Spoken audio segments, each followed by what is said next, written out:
Lord, here I am.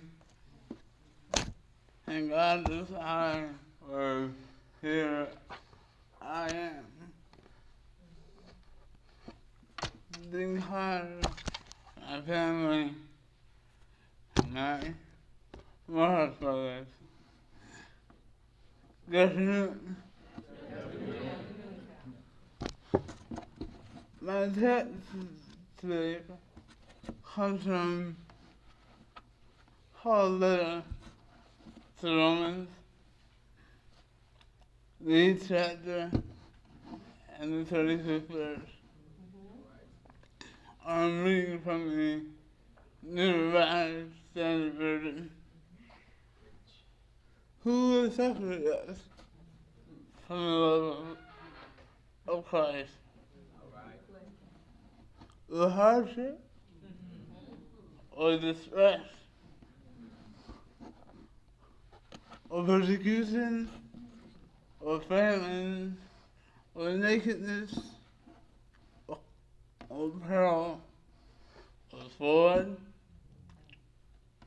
I'm going to talk briefly on affirming the questions. Affirming the question. What is worse? Not liking who you see in the mirror and knowing why, or not liking who you see in the mirror and not knowing why, or not knowing who it is you see in the mirror.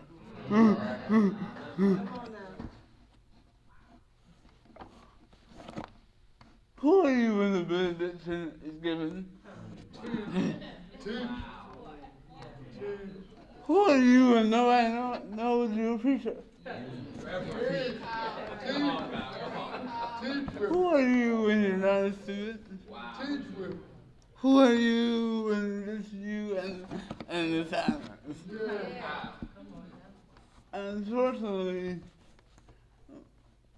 most of us in here are not prepared to answer those questions because we always have something in our ears, earbuds, and now we get company on demand through the wonderful world of social media. Who are you? That essentially is the question of the soul. Paul doesn't have a clue.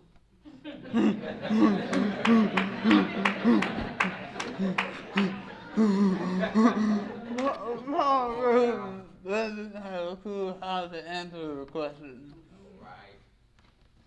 Paul preaches about being free from sin, and, being a slave to righteousness. Paul, that war with his body, Paul said the things I know that are right, I have a hard time doing. The things I know that are wrong, that's what I do.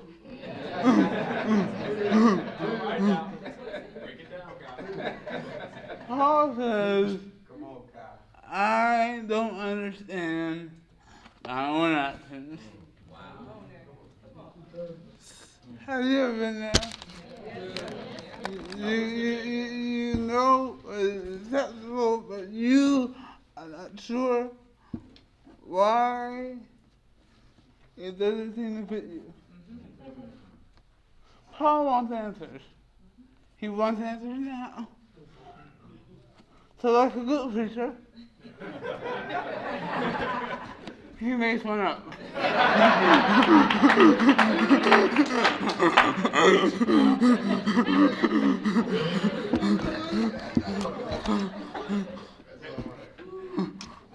So here's the answer.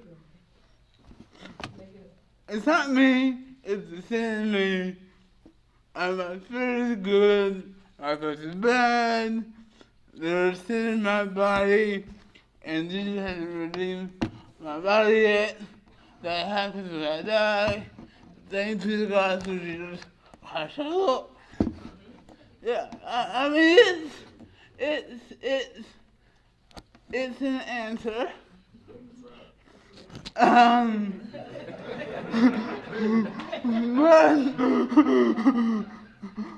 But it doesn't really solve the anxiety that Paul do. He still that word. It's a way of kind of coping with it. We all have questions about parts of the human experience. What am I here for? Why does an omnipotent God allow people to suffer for other people's bad decisions? Does God even exist in the first place? Is God real? Some of us, it's a very human question that some people ask. Well, what really is my sexual orientation? Am I saved? And saved from what?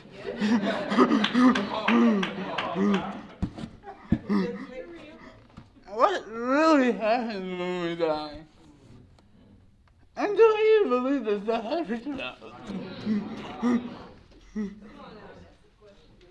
As humans, humans, the human species have been wrestling with these questions for millennia.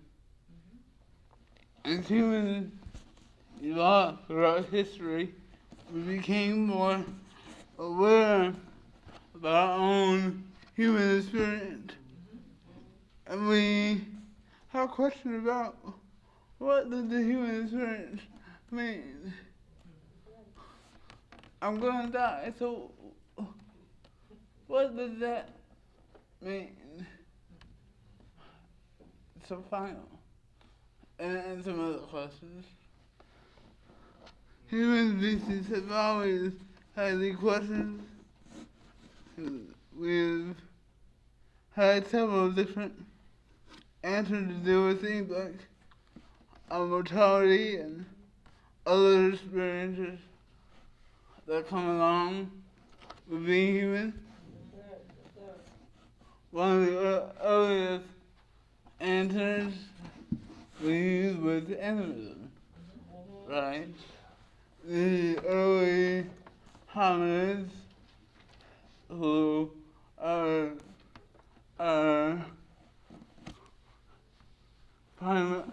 primate ancestors believed that there was a great spirit that was in everything, and there was a divine cause for it, and it was used to explain natural phenomena. If it rained, God did, and so on. If it didn't, God was responsible. God became to be manipulated by the powerful. And God created humans in God's image. And man, literally man,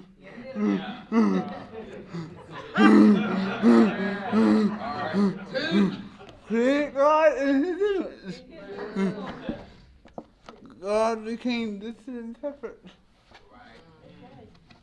God, he sits high and he looks low.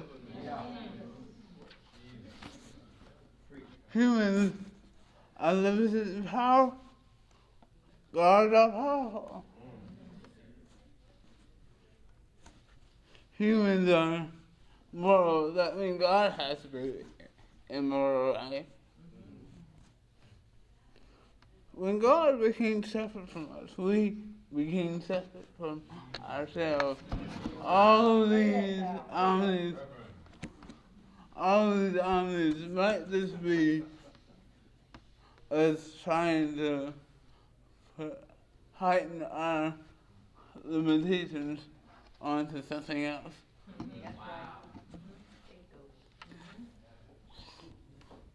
So God became separate.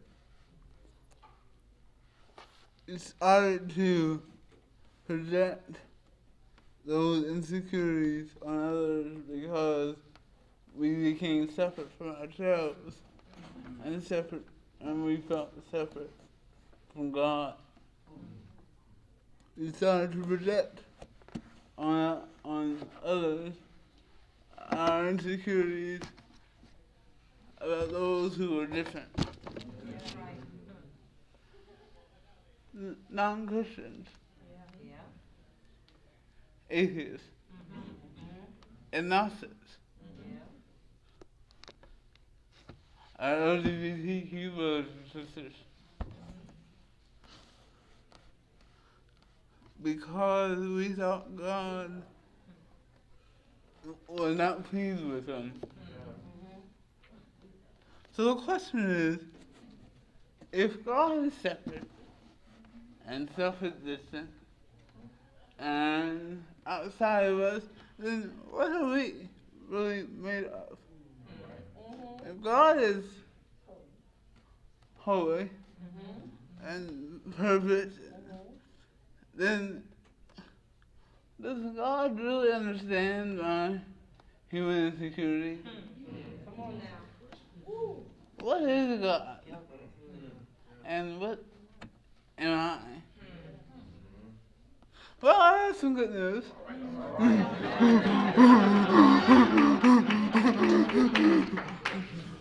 And I have some unsettling and some not so settling news.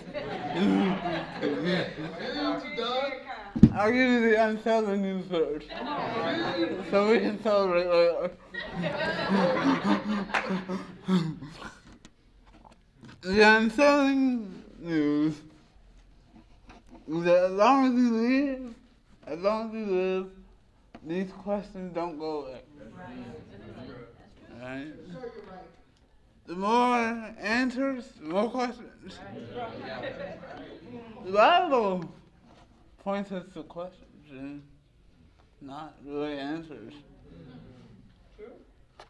God is the great unknown. You will never know all about yourself. Identity questions will come as long as you grow. Let's get this, because we may not like what we find about ourselves.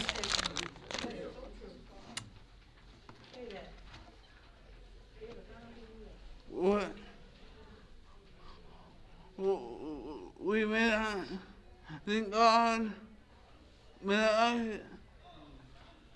We think that we should have figured it out by now. But you know what? We have our unanswered questions. And when our unanswered questions is up, Paul Tillich says, just know you're accepted. You are accepted. Accepted by that which is greater than you. Don't ask for the name now. Perhaps you'll find it later. Don't do anything now. Perhaps you'll do much. Do not seek for anything. do not perform anything. Simply accept the fact you are accepted. Paul says, who will separate us from the love of God? And then you listen. Notice Paul's transition from war and his body to the nakedness cannot be separate from God's love. So what now? Live. Right? Live.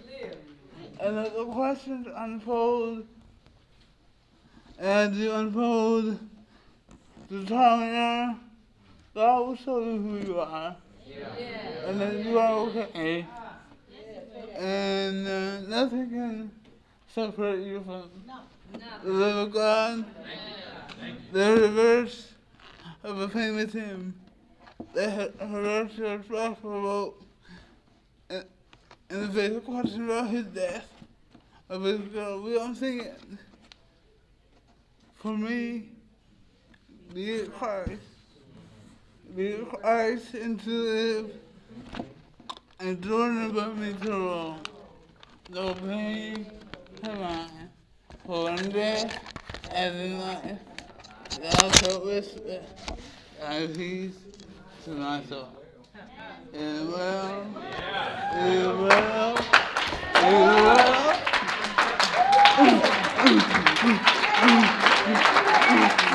well.